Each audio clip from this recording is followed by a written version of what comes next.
for a time of 5 to 7 minutes. Its title is Baby Steps, a reintroduction to natural movement. Ryan Mills.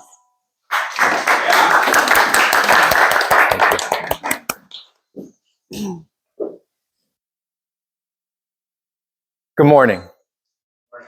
We'll start with a little survey. Raise your hand if you feel like you would like to move better. Fair amount of us. I would raise my hand in that group as well.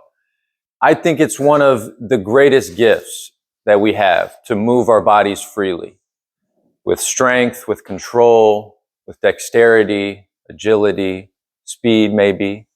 And I feel like we grow learning all these different patterns and movements and techniques and skills and when we're young, and it's just part of our everyday life.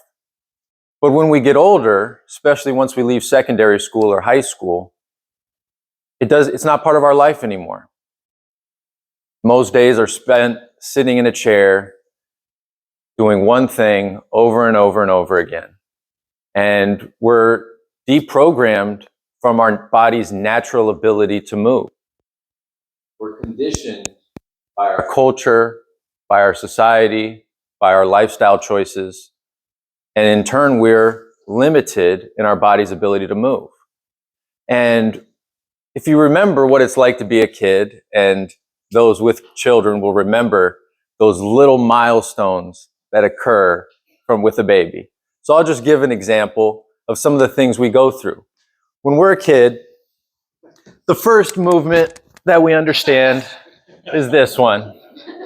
We lay here on the ground, so comfortable.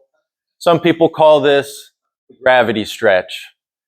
Very comfortable. But as we learn to control our body and interact with the environment, we find ways to roll over and then roll back over. But then one of the next big steps is for us to sit up. And some of you with children will remember how great of a day that was when you got to see your kids sit up for the first time. And it probably took like a couple little, what's going on up here? Oh, what's going on up here? But then they push off, they feel the ground, and then they sit up. They might be straight-legged, they might have their knees bent, maybe one like this, maybe both like this, all sorts of different ways. And as we get older, we rarely spend time on the ground. Our hip flexors get tight, our core muscles aren't as strong, our legs are tight. We're used to sitting in these chairs, and a lot of us have back issues that come up when we try to sit like this. And one of the things I've found is that the more comfortable I've gotten sitting on the ground, the more comfortable I am in any other position, and actually makes sitting in a chair a little less comfortable. So after sitting up, what comes next? We have all these different positions for sitting, but then we move into crawling. Crawling is another big milestone. So when we can lean forward and be on all fours, knees and hands. And the pattern that comes from this kind of movement is a contralateral pattern. It's where we move one arm and the opposite leg at the same time. And if you notice, this pattern, like this, is the same pattern that we have when we walk. Contralateral, just like this. And with that, I'll take us to our next movement, and is getting off the ground. I've seen my grandparents, as they got older, really struggled with the transitions going from the ground to standing to the ground. And it's a danger, because if you are not comfortable interacting with the ground, falls can be much more detrimental to your health. So I'll just show a couple different ways that you can get up. Some are more strenuous on the soft tissues of the body, but some use the leverage and the mechanical structure of the bones to get up. So a harder one that takes a little more coordination is just rocking up like that. Some people can cross their legs and sit down, but those kind of take some muscular force and some dexterity. The simplest one I've found is just sitting like this, just like a little baby, putting our hand behind us, pushing up off this leg. If you need some help, you can push with your hand, and you just put your foot behind your hand. Same thing, going back down, hand between your legs, and bring your leg through. It's a simple movement, but if you don't practice it, you lose it. And I've seen a lot of my friends who were athletes in elementary school, middle school, high school, get out of high school, get out of college, and they just become so limited in their movements. Like I have a friend he was an all-American water polo player at USC. This guy, going downstairs, his legs start to shake now because he doesn't do anything but sit in the desk all day.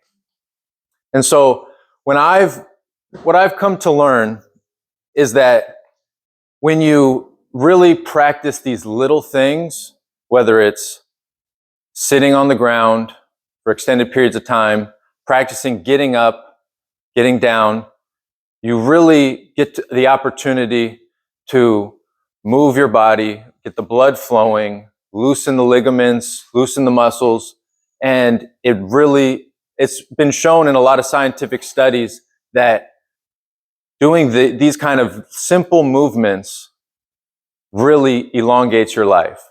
And I've seen it happen with my dad.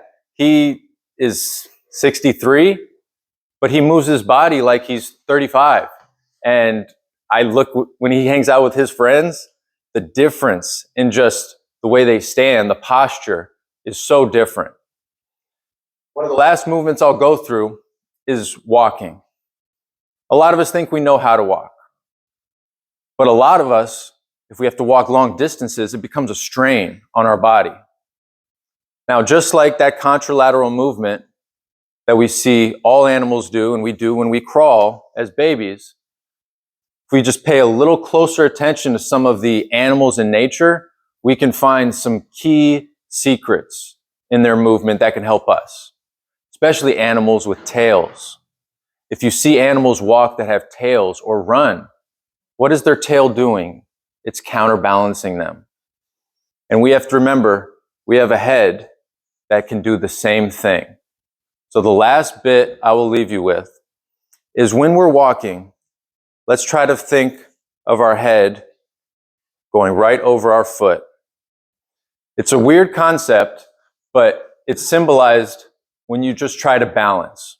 If I try to balance on one foot without moving my head off the center line, I fall to the side. But if I hold my head right over my foot, it's a lot easier. So when I walk, I want to put my head over my foot.